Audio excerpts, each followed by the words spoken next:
second round of Monte Carlo is in the books, and we've seen some massive results play out. Novak Djokovic losing in his opening match to Tabilo again. And Alcaraz, very, very tough match for him against Francisco Cerundolo. He wins, and we're here to talk about it.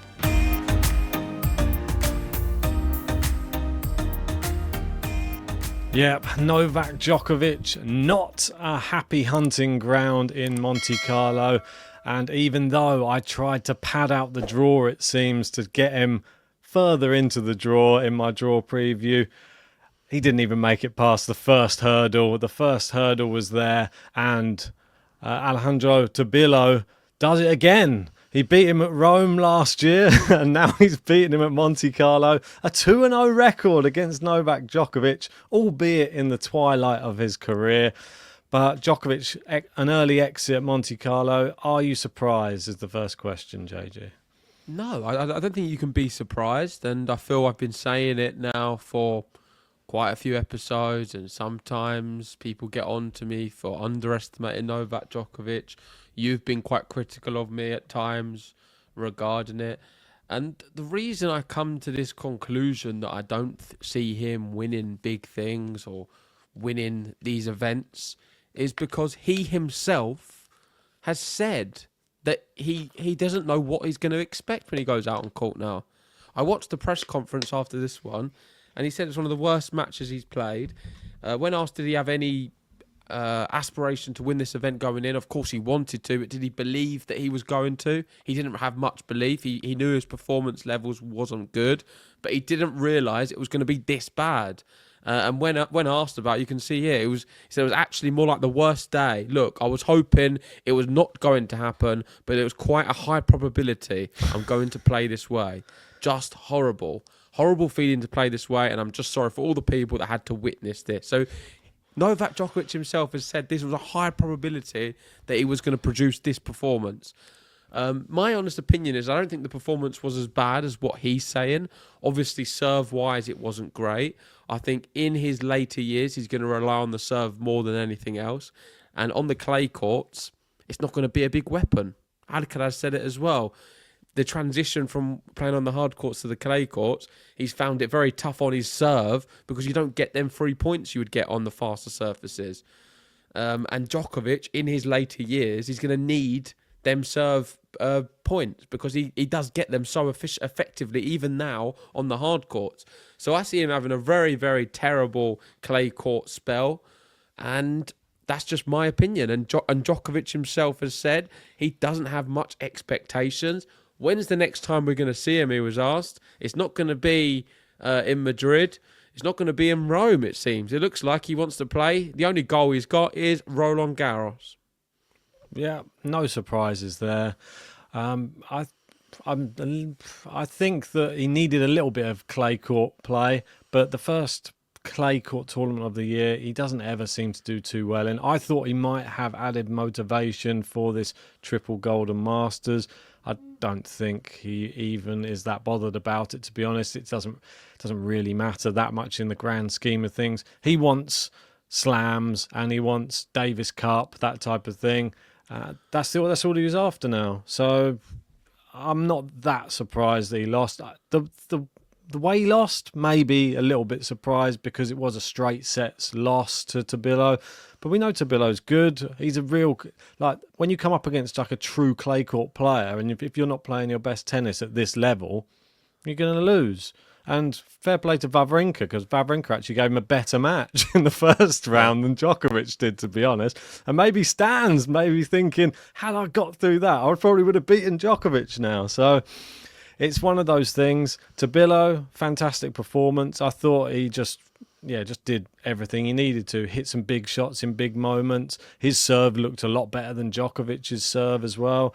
And just made Djokovic run around the court. I thought Djokovic, even though he's able to scamper around, he scampers around, but then he's beaten by the final punch in a rally. It's not like he scampers around and wins the final shot in the rally in these type of matches at the moment. So that's a bit depressing. Am I super disappointed? Not really, because it is Monte Carlo. He's only won it twice before. Would have been nice to see him go deep, but we've seen him lose to even lesser opposition here before. I don't know what more to say about Novak Djokovic other than players with a positive head-to-head record against Djokovic on clay, Mario Bacardi said. Rafael Nadal, 20 wins and only 9 losses, and Alejandro Tabilo, 2 wins, 0 defeats, and he's up there with some other players. Not many people have a winning head-to-head against Novak Djokovic, but I don't even know if Djokovic's going to be able to get this one back, to be honest, by the end of his career, because they're not going to meet that many times, surely. No, you'd think Tabilo will end his career with a positive head-to-head against Djokovic. You'll be surprised if this gets turned over now, but nothing's impossible. And Tabilo is a very weird player. A lefty, someone you'd expect to be good on the clay courts. We've seen him over the years. He is a really good player. Watching the highlights of the match, Djokovic didn't play a particularly great match, but I don't think it was as bad as he said. I thought the game plan, it seemed to be play a lot to the backhand of Tabilo, which was a grave error. Every single winner I saw on the clips, and I watched the extended clips, was from the backhand side of Tabilo, who was carving them out. And it was strange for someone like Djokovic. He was so persistent to go to the same strategy, and then the drop shots in which Tabilo was getting there more times than not just didn't seem to work. He ran out of ideas more than anything, and I think tactically Djokovic got this one horribly wrong. Tabilo, credit to him, he seems to be able to produce some really good results when he plays Novak Djokovic. You look at that player and think, oh, he's actually got a good run now. He can go on and win this event. But he's so inconsistent. And I was just having a little look while you were speaking there on how he's played this year, Tabilo, because we've seen him on the tour for, I think, since we started the podcast. He's a household name for us on Game to Love, Alejandro Tabilo. And he started the year losing every single match. He ended the year losing as well. He lost 7 in a row. Against players you'd expect to beat, I would say, especially on the clay courts. He played in Buenos Aires, Rio, and at home in Santiago in Chile. He lost to Coria, Zheng, Zverev. These are players who, they're good ones, don't get me wrong, but you'd expect him to maybe win at least 1 or 2 of them. Then went on Indian Wells, not great. Miami, just about winning a match. He's just not been very good at all. Got through to Wawrinka. This has been his best performance, probably, since he last played Djokovic. Yeah, he did look really good. I think he rises to the occasion. I think he knows Djokovic is there for the taking a little bit now, and he doesn't hold anything back. He knows that he just has to just go for it. He said he felt a bit nervous on court, Tabilo, but just relishes the occasion, obviously. And, well, just was the better player today. Much better than Djokovic on the court. And, yeah, I hope we get to see a run from him. You know, when Tabilo has a good tournament, he tends to go pretty deep in the tournament, though. Yeah, like the one in Rome last year. He beat Hachanov after Djokovic, then beat Zhang, who was playing very well at the time, and lost to Zverev. No shame in that. In the final? No, in the semi-finals he lost to Zverev. He did very well in Mallorca. He won Mallorca last year on the grass courts. But, strange. I was really not expecting him to beat Djokovic. I thought last year was just a flash in the pan, a one and done against him. But he's backed it up, and we'll see. He's got a good game in him. He can go far. He can go on and win this tournament as a real surprise. And I think beating Djokovic will give you some confidence. Do I think he's going to do it? Probably not. I mean, I've not seen a body of work from him for a while, I guess since the Mallorca last year, or Rome, just before that on the clay, where he can do it. So, interested. I'd say the word's interested, because I want to see now how this plays out with him. Is he a bit like his next opponent, would you say? He's up against Grigor Dimitrov. He was always the one tournament a year. I he think suddenly Dimitrov's more consistent than Tabilo. Well, now he is, yeah. Now he's like Mr. Consistent on the tour. He's right up there. He's always going deep in tournaments. He had a funny match as well. This Vachereau guy who's from Monaco just gets this wild card in and then seems to just play some unbelievable tennis. You see, he pretty much destroyed Struff in the first round and then went to 3 with Dimitrov in the second round. Crazy, this Vachereau. Yeah, he's always there. He's higher in the rankings now, Ben, than what he was. If it's the same guy we've always looked at. 255 now. I feel like he was like 600 in the world when we used to look. Maybe 1,000 at one point. Bit by bit. Well, how old is he now? He's 26, but you don't really see him. He just plays challengers, I guess, and then waits for the Monte Carlo tournament and does very well. Why not? He must love the conditions, loves the courts. He's a good clay court player. Yep. I was impressed with the way he played, but it wasn't enough to beat Grigor Dimitrov. But the big match to speak about is this one. Carlos Alcaraz, he comes back to beat Cerundolo 3-6, 6-love, 6-1 to reach the last 16 in Monte Carlo for the first time, bearing in mind.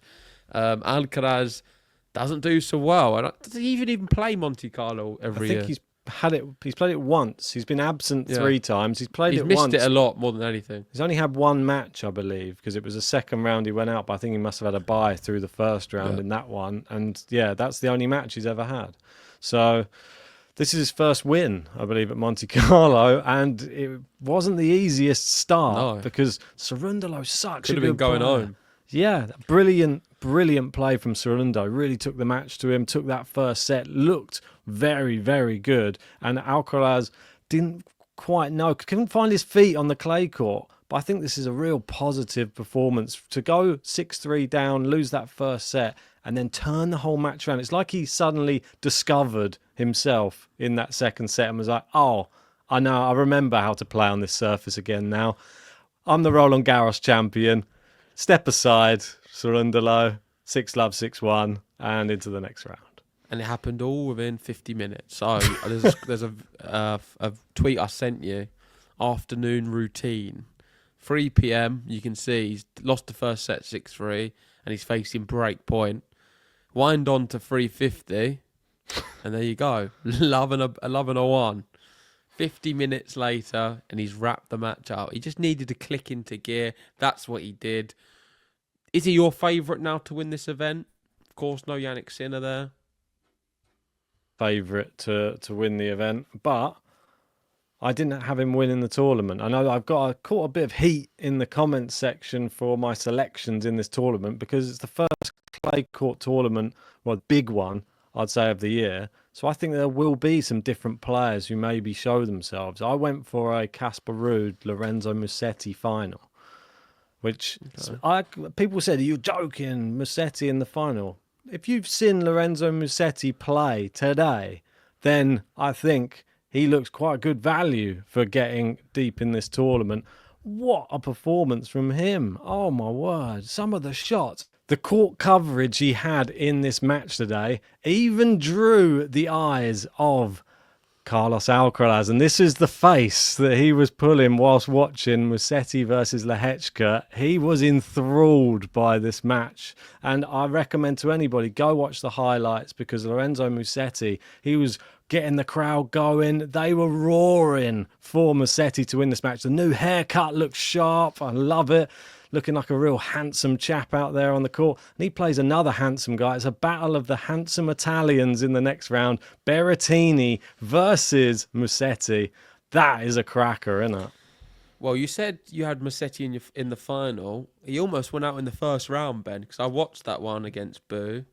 And he was down a break, I believe, in the second after losing the first. So he had to really fight through that match to get there. But when he clicked into gear, a bit like Carlos, you could see him painting the line. Some really good backhands from him. Yeah. And he is an exciting player to watch.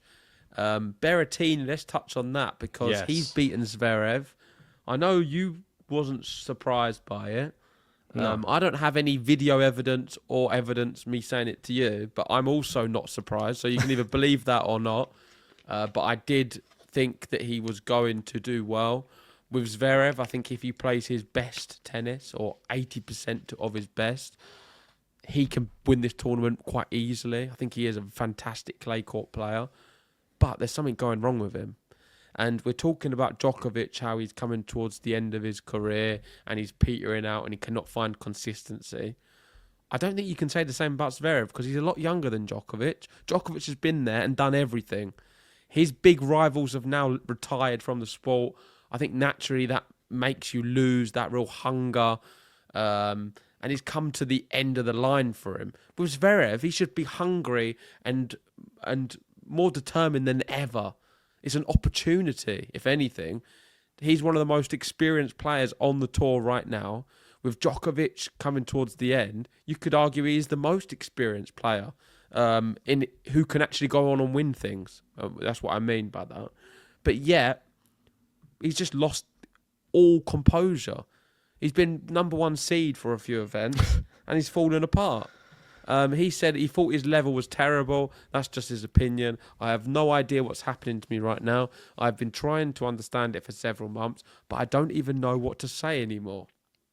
Is it worrying for him? Yes, it is worrying for him. I think it's that pressure of being at the top and being the number one and potentially getting number one in the rankings.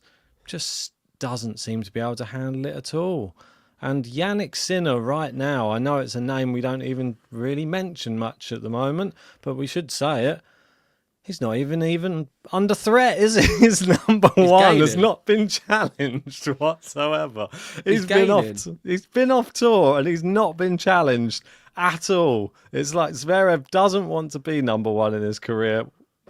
I don't know what's going on. You cannot be at that level and say that you want to be world number one or believe that you can be world number one and win slams, that type of thing. If when you get to the positions to get that opportunity to get number one or the slam in those finals, you don't come to the level. It's not even close to the level required to be able to get it. And like you saw, the difference between him and Sinner is worlds apart.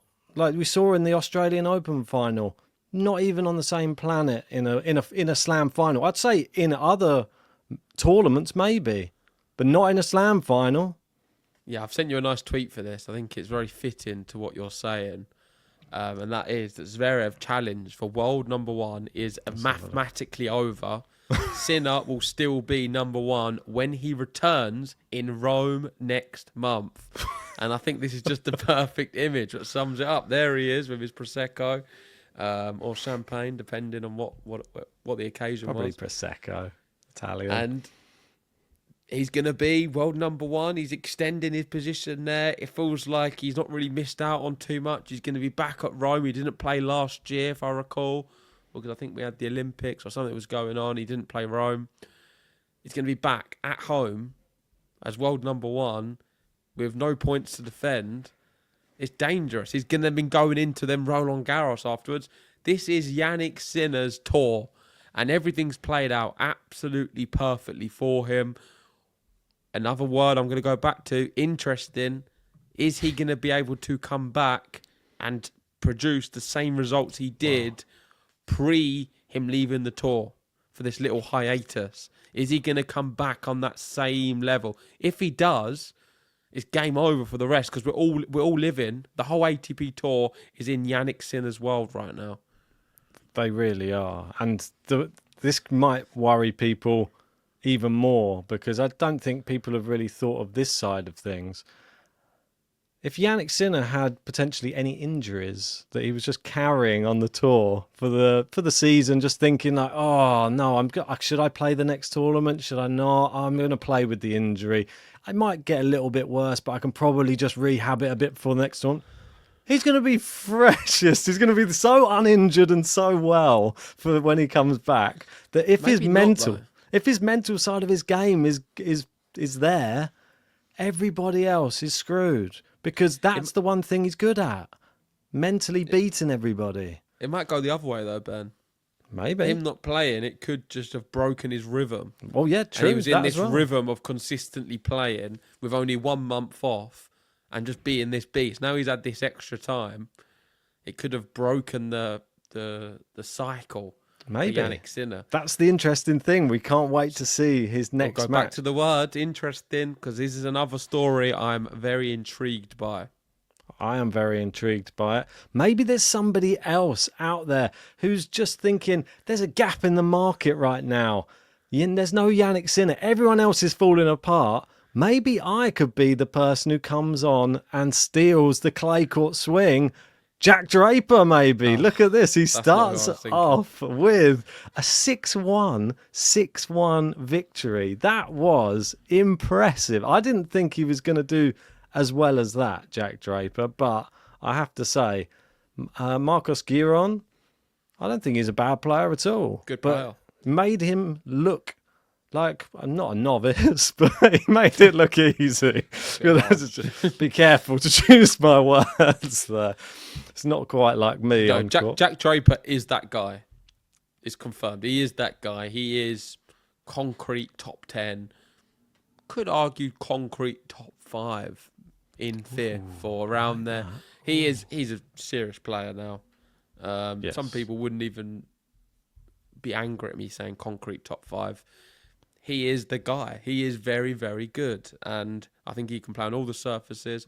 I'm still tipping him. I said it before. He won these things. I'm tipping him to win Wimbledon. Ooh. I've been saying it for some time. I said it when he was lower down in the rankings. I thought this year he's going to win Wimbledon. Let's see if it happens. I'm still going to stick to that.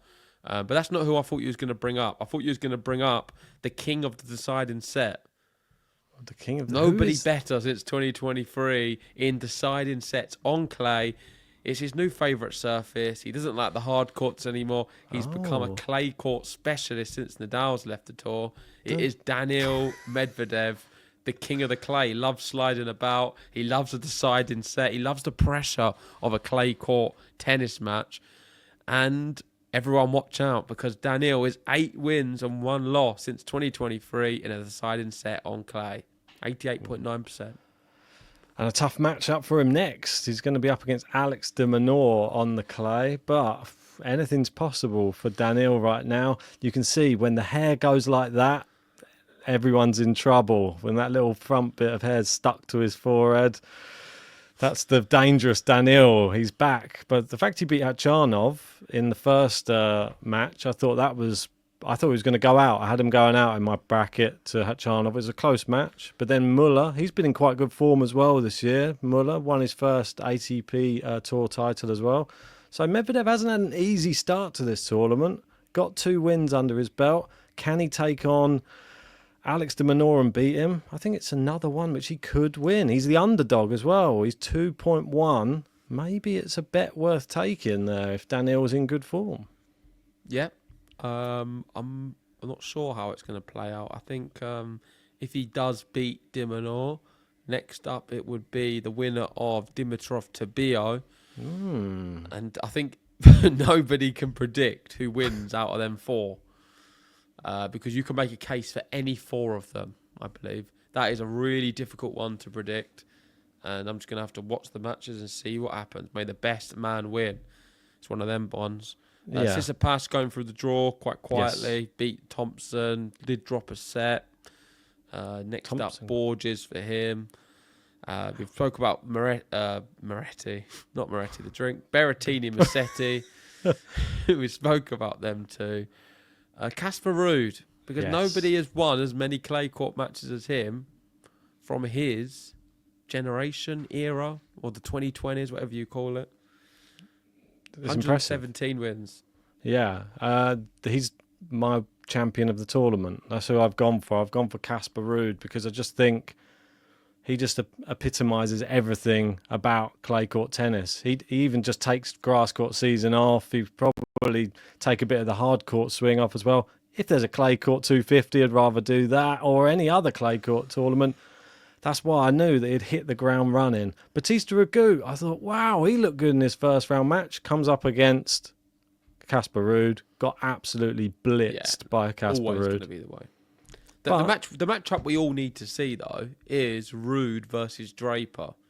Because if Draper is as good as I'm saying, I don't care how good Ruud is on clay.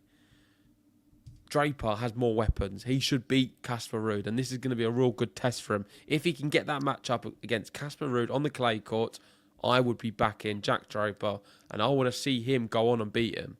Well, it's getting progressively tougher, as it should, and I love the next match for Jack Draper, Davidovich Fokina, who is notorious at Monte Carlo. He's so good. He's been to the final before. he's been pulling out some big victories himself this week, and I think that one, he's just beaten Shelton, and then he beat Echeverri in straight sets, Echeverri as well.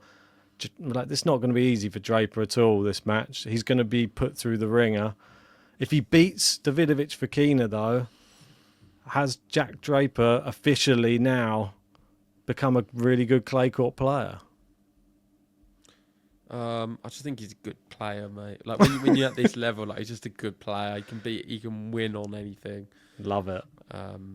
Speak about Rublev is going to be playing Fees. Good matchup. Yes. Fees, when he won his match against Kaboli, I believe, he hit the ball into the crowd. I don't know if you saw that, and hit someone. So I had to apologise. It was quite a dramatic end to the match after he'd won. Went too far with his celebration. That's quite funny. Rublev with his coach, Safin. Yep. Very pleased. And he got in his head and told him how to beat the other Fees, Gaomon Fees. And that was preventing the crowd from getting too involved and just staying calm in them big moments. So Rublev's going through, but not much to speak about there. And I guess we're all set for a very, very interesting tournament ahead. Djokovic out. I'm not surprised. Alcaraz, I would say, is the favourite still. I know you don't think he's going to win it, but for me, my money is on Carlos Alcaraz to clinch this title. But let us know in the comment section, who do you think, who have you been impressed with the most? Musetti, I understand why you've gone for him, but I think Berrettini's going to beat him. Yeah, I'm sticking with my guns. I think, despite how good Berrettini looked against Zverev, I think Zverev was poor as well. I think it's going to be an exciting matchup. Musetti, I think he has more tools, especially the backhand. Once it gets going, and he'll know how to manoeuvre Berrettini around the court a little bit more. The serve isn't quite so effective from Berrettini, but it's an exciting match nonetheless. Yeah, we'll be doing some predictions for the next round, so stay tuned for that. If you haven't already, please hit the like button, subscribe if you're new, and we'll see you very soon.